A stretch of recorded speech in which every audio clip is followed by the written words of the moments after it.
Hello, leo tutajifunza jinsi ya kurekodi mauzo.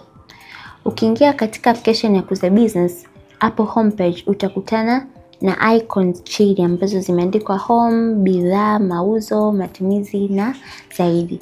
Sasa kwa sababu leo tunarekodi mauzo, utabonyeza hiyo icon ambayo imeandikwa mauzo.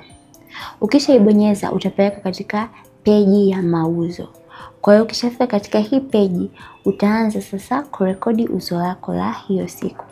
Haya, kuna button hapo chini imeandikwa rekodi mauzo, utaibonyeza. Ukishaibonyeza utapelekwa katika hii peji sasa.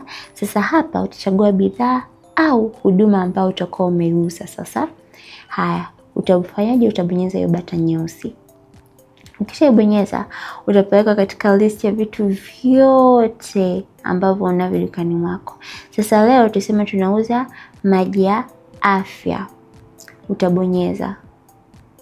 Haya, au kama haiko hapo, unataka ipo chini, unataka usearch, unaweza ukaisearch tu afya.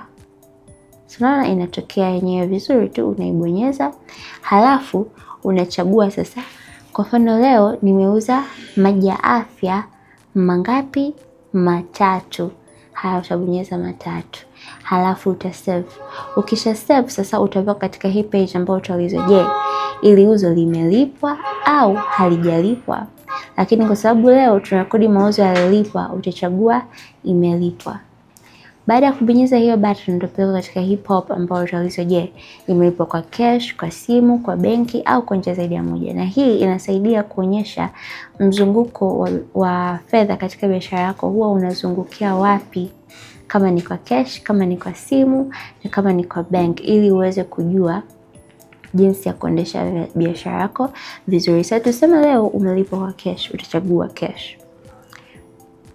Haya, na baada ya hapo uzo lako litakuwa limeuzika vizuri kabisa. Kwa hiyo ni rahisi sana kutumia application ya Kuza Business na gharama zake ni nafuu sana. Kwa hiyo karibu Kuza Business, ukuze biashara yako kidigitali.